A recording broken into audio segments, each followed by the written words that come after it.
மருத்துவத்தின் பெயரால் பிள்ளைக்காக வேண்டி மருத்துவத்தில் என்ன எல்லாம் கூத்துகள் நடக்கின்றது அப்படின்னு பார்த்தீங்கன்னா, பிள்ளை பாக்கியம் இல்லாதவருடைய அந்த சென்டிமெண்ட் அதை டச் பண்ணி என்ன செய்யறாங்கன்னா, இதை ஒரு வியாபாரமாக என்ன செய்யறாங்க, ஆக்கிடுறாங்க. பிள்ளை பாக்கியம் இல்லாத ஒன்று அல்லாஹுடைய நாட்டம். மருத்துவ ரீதியாக பார்க்கும்போது சில நேரங்களில் இந்த ஆணுடைய விந்தணுக்கள்ல வீரியம் குறைந்தவர்களாக இருந்தால், அந்த வீரியம் குறைந்த விந்தணுவாக இருக்கும் பட்சத்தில் மனைவியினுடைய கர்ப்பப்பைகளில் அது செலுத்தப்பட்டாலும் குழந்தை வந்து கிடைக்காது. அப்போ இதுக்கு என்ன செய்யறாங்கன்னா, வாடகை தாய் என்ற ஒரு முறையை வைத்திருக்கின்றார்கள். இது சுத்தமான விபச்சாரம், பச்சை விபச்சாரம். வாடகை தாய் என்று சொன்னால் ஒரு அதாவது ஆணுடைய விந்தணுவை எடுத்து வேறொரு பெண்ணினுடைய, சில நேரங்களில் பெண் என்ன செய்வாங்க, அந்த கர்ப்பத்தை சுமக்கக்கூடிய அளவுக்கு அந்த கர்ப்பப்பையிலே சக்தி இருக்காது, அந்த கர்ப்பப்பை பலகீனமானதாக இருக்கும். அதனால என்ன செய்வாங்கன்னா, ஆணுடைய விந்தணுவை எடுத்து வேறொரு பெண்ணினுடைய கர்ப்பப்பையில வச்சு குழந்தைய உண்டாக்குறது, அந்த குழந்தை அந்த மாதிரி செய்கிறது. இது சுத்தமான விபச்சாரம் என்பதை நாம் என்ன செய்யணும், பார்த்து கொள்ள வேண்டும். அது ரொம்ப தெளிவான விபச்சாரம். இது அடுத்ததாக என்ன செய்வாங்க அப்படின்னா, இன்னும் சில சம்பவங்கள் மேற்கத்திய நாடுகளில் எல்லாம் இது இருக்குது. அதாவது என்ன செய்வாங்கன்னா, இதுக்கென்று சில பேங்குகள் இருக்குதான். அல்லாஹு ஆலம், அல்லாஹ் மிகவும் அறிந்தவன். இந்த ஸ்பேம்களை, அதாவது இந்த விந்தணுக்களை பாதுகாப்பதற்காக சில வங்கிகள் இருக்கின்றது. அந்த வங்கிகளில் பிரபல்யமானவர்கள், அதாவது உலகத்தில் ரொம்ப பிரபல்யமானவங்க, அறிவாளிகள், பணக்காரங்க, இவங்களுடைய விந்தணுக்களை எடுத்து என்ன செய்யறது, தனது மனைவியினுடைய கர்ப்பப்பையில அதை எடுத்துக்கிறது. அப்போ ஒரு அறிவாளிக்கு குழந்தை பிறக்கக்கூடிய குழந்தை அறிவாளியாகத்தானே இருக்கும். எல்லா அறிவாளிக்கும் பிறக்கக்கூடியதெல்லாம் அறிவாளியா இருக்காது. அப்ப இந்த மாதிரி நினைச்சு என்ன செய்யறது, இந்த மாதிரி பண்றது, இது சுத்த ஜாஹிலியா காலத்தில் நடைபெற்ற ஒரு வழக்கம். இது விஞ்ஞான வளர்ச்சியில் இந்த மாதிரி தவறுகள் நடக்கின்றது. ஜாஹிலியா காலத்தில் எப்படி நடந்தது என்று சொன்னால், என்னுடைய இந்த இதே தலைப்பின் கீழ் ஆரம்பத்தில் சொல்லி இருப்பேன். அதாவது ஜாஹிலியாக்கான திருமண முறை, அதுல என்ன செய்வாங்கன்னா, ஒரு கணவன் தனது மனைவியை, அவன் என்ன செய்வான்னா, ஊர்ல யார் ரொம்ப பிரபல்யமான ஆளாக இருக்கிறானோ, ரொம்ப அறிவாளியாக இருக்கிறானோ, ரொம்ப வீரனாக இருக்கிறானோ, அவனிடத்திலே அனுப்பி விடுவது. நீ போய் அவங்க கூட சேர்ந்து குழந்தை பெற்றுட்டு வா என்று அனுப்பிவிடுவது. இது ஜாஹிலியா கால திருமண முறைகளில் ஒரு முறை. இதை இஸ்லாம் வன்மையாக கடுக்கிறது. ரசூல் ஸல்லல்லாஹு அலைஹி வஸல்லம், என்னுடைய காலுக்கு கீழ் ஜாஹிலியா கால அனைத்து செயல்களையும் நான் அது காலுக்கு கீழ் வைத்து அமர்த்தி விட்டேன் என்று சொல்றாங்க. அப்ப இந்த மாதிரியான ஒரு முறை இன்றைக்கு நவீனமயமாக்கப்பட்டிருக்கிறது. இந்த மாதிரி பேங்குகளில் போய் என்ன செய்யறது, அந்த விந்தணுக்களை வாங்கி கர்ப்பப்பையில செலுத்துவது, இதுவும் இதை பெருமையாக நினைக்கிறாங்க, இதை பெருமையாக நினைத்துக் கொள்வது, இதுவும் ஜாஹிலியா கால முறை என்பதை கவனத்தில் கொள்ள வேண்டும். இன்னும் ஒரு முறை இருக்கின்றது. என்ன அப்படின்னா, அதாவது ஆணுடைய விந்தணுவை எடுத்துக்கொள்வது, பெண்ணினுடைய கருமுட்டை.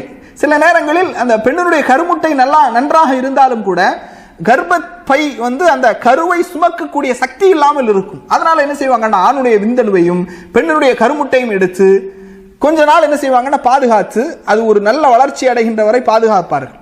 அதற்கு பிறகு அதை வேறொரு பெண்ணினுடைய கர்ப்பப்பையில வாடகை தாயாக யூஸ் பண்ணுவாங்க. இது கூடாது. இதுவும் பாவமான விபச்சாரத்திற்கு சமமான ஒரு காரியம் என்பதை என்ன செய்ய வேண்டும், கவனத்திலே கொள்ள வேண்டும். அன்பிற்கினியவர்களே, இன்னும் சில தம்பதிகள் இருக்கிறாங்க. அவங்களுக்கு வந்து இந்த குழந்தை பெற்றுக்கிறதுல எல்லாம் ஆர்வம் இருக்காது. வல்லாஹி நேரடியாக பேட்டி கொடுக்குறாங்க. எப்படின்னா, எங்களுக்கு குழந்தை பெற்றுக்கிறது, இந்த பால் ஊட்டுறது, இதுல எல்லாம் எங்களுக்கு நோ இன்ட்ரெஸ்ட், எங்களுக்கு வந்து இன்ட்ரெஸ்டே கிடையாது. ஒரு தாய்மையின் அடையாளமே என்னதான், ஒரு தாய்மையினுடைய, ஒரு பெண்ணுக்கு அழகு சேர்ப்பது, பெண்ணினுடைய ஒரு அழகான அடையாளமே குழந்தை பெற்றுக்கொள்வது, அந்த குழந்தைக்கு பால் ஊட்டுவது, அதான் ஒரு பெண்மை, ஒரு தாய்மையின் அடையாளம். இன்றைக்கு அதை பெண்கள் வெறுக்கக்கூடிய மாடர்ன் உலகில் இந்த பெண்கள் வெறுக்கக்கூடியதை பார்க்கிறோம். அவங்க என்ன செய்வாங்க, அந்த மாதிரியான தம்பதிகள், ஏன்னா ஆணும் வேலைக்கு செல்கின்றான், பெண்ணும் வேலைக்கு செல்கிறான், புள்ள பெற்றுக்கிறது, அதுக்காக நேரம் செலவு, அதுக்கெல்லாம் அவங்களுக்கு தயாராக இல்லை. அவங்க என்ன செய்வாங்கன்னா, அவங்களும் ஆணுடைய விந்தனும் பெண்ணுடைய கருமுட்டையும் எடுத்து என்ன செய்யறது, வாடகை தாய்மார்களை எடுத்து. இந்த வாடகை தாய்மார்கள்ல என்ன பெரிய பிரச்சனை ஏற்படுகின்றது என்று சொன்னால், வாடகை தாய்மார்கள் குழந்தை பெற்றுக் கொள்வதற்காக இந்த மாதிரி வாடகை தாய்மார்கள் இருப்பாங்க. இவங்க இந்த மாதிரி ஆணுடைய கருமுட்டை, ஆணுடைய விந்து, பெண்ணுடைய கருமுட்டை இதெல்லாம் சேர்த்து அந்த தாயினுடைய கர்ப்பப்பையில கொடுக்கும்போது, இதுக்காக குழந்தை பெற்று அவங்களுக்கு வேலை என்னன்னா வாடகை தாயாக செயல்படுவது. குழந்தை பெற்று 15 லட்சம் 20 லட்சம் 50 லட்சம்னு அதுக்காக பணம் பேரம் பேசுவது, குழந்தை பெற்று கொடுத்து ஒரு மாதம் அந்த பெண்ணிடத்தில் இருக்கும், அதுக்கு பிறகு அது யாருக்குரியவர்களோ அவங்க காசு கொடுத்து வாங்கிடுவாங்க. இந்த மாதிரியான ஒரு முறை இன்றைக்கு உலகத்தில், நவீன உலகத்தில் நடைபெறுகின்றது. இதுவும் தெளிவான விபச்சாரம், மார்க்கம் அனுமதிக்காத ஒரு காரியம் என்பதை கவனத்தில் கொள்ள வேண்டும். இந்த விஷயத்தில் என்ன ஒரு மிகப்பெரிய ஒரு விஷயம் அப்படின்னா, இந்த மாதிரியான சிச்சுவேஷன்களில் ஒரு 2 பேரும் கொடுத்துட்டாங்களா, 2 பேருக்கு திடீர்னு சண்டை வந்துடும். சண்டை வந்தது அப்படின்னா இப்போ என்ன செய்வாங்க, குழந்தை எடுக்க மாட்டாங்க. அப்போ இந்த வாடகை தாய் இவங்களுக்கும் குழந்தை தேவையில்லை, அப்போ இந்த குழந்தை அனாதையாக்கப்படுகின்றது. அல்லது இந்த மாதிரி வாடகை தாய் பெற்றெடுக்கும் போது அந்த குழந்தை ஊனமாக பிறந்தால் அந்த குழந்தையையும் இந்த பெற்றோர்கள் ஏற்றுக்கொள்ள மாட்டார்கள். அப்போ அந்த குழந்தை அனாதையாக்கப்படுகின்றது. இப்படி அதனால தான் பாருங்க, நம்முடைய சமுதாயத்தில் இந்த அரசு தொட்டில் குழந்தை, ஏன்னா அம்மா திட்டத்தில் இதுவும் ஒரு திட்டம், ஏன்னா தொட்டில் குழந்தை என்று இந்த மாதிரி முறையற்று பிறக்கக்கூடிய குழந்தைகளை எல்லாம் தொட்டில் வளர்க்கக்கூடிய, குப்பை தொட்டியில் போடுறதுக்கு இந்த தொட்டிலையாவது போடுங்கன்னு சொல்லி இந்த மாதிரியான ஒரு சிஸ்டத்தை என்ன செஞ்சிருக்கிறாங்க, வைக்கிறாங்க. இது எல்லாமே மார்க்கத்தில் முரணான காரியம். நான் ஏன் இதை சொல்கின்றேன் என்று சொன்னால், மக்காவில் ஃபிக்ஹ் கவுன்சில் 7வது வருடத்தில் அவங்க ஒரு ரிசர்ச் பண்ணுறாங்க. இந்த மாதிரியான நவீன பிரச்சனைகள் அவர்களுக்கு முன்வைக்கப்படுகின்றது.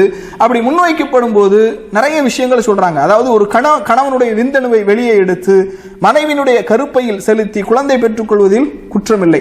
இது என்ன அப்படின்னா, அதாவது சில நேரங்களில் ஆணினுடைய விந்தணு நேரடியாக பெண்ணினுடைய கருமுட்டைக்கு செலுத்தப்படும் போது சில நேரங்கள் வீரியம் இழைந்து அந்த விந்தணுக்கள் செத்துவிடும். அப்ப என்ன செய்யாது, குழந்தை பிறக்குவதற்கு வாய்ப்பு இருக்காது. அதே நேரத்தில் வெளியே எடுத்து இன்ஜெக்ஷன் மூலமாக என்ன செய்வாங்க. இந்த மாதிரி செய்யும் போது இது மார்க்கத்தில் அனுமதிக்கப்பட்டது. ஆனால் அது அந்த கணவனுடைய விந்தணுதான் என்பது உறுதி செய்யப்பட வேண்டும் அப்படிங்கிறாங்க மார்க்க அறிஞர்கள். மக்காவில் நடந்த அந்த கவுன்சில்ல 7வது ஆண்டு நிகழ்ச்சியில என்ன செய்யறாங்க, ரிசர்ச் பண்ணி சொல்றாங்க.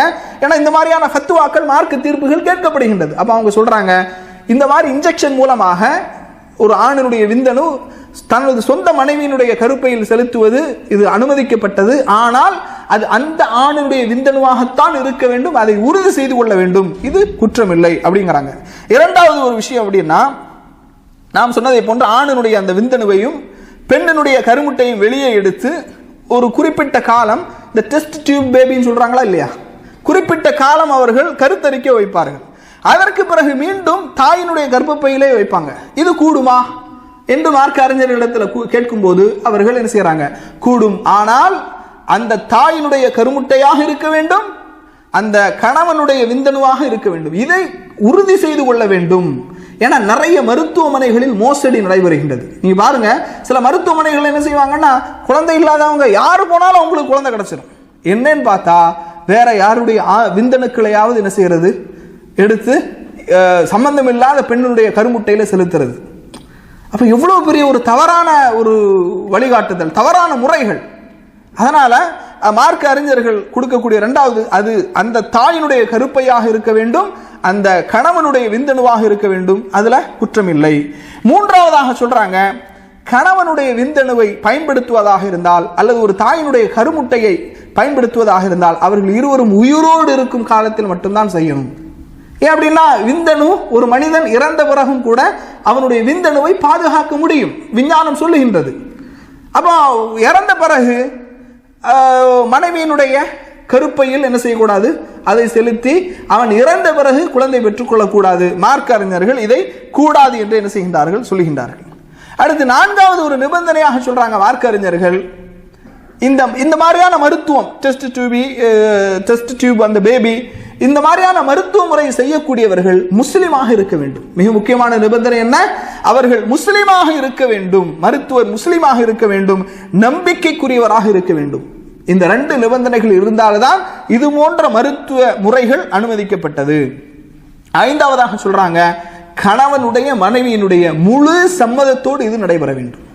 கணவன் மனைவியினுடைய முழு சம்மதத்தோடு இது நடைபெற வேண்டும் என்று என்ன செய்யறாங்க, மார்க்க அறிஞர்கள் இதையெல்லாம் ஆய்வு செய்து நமக்கு தீர்ப்பளிப்பதை என்ன செய்கின்றோம், பார்க்கின்றோம். அல்லாஹ்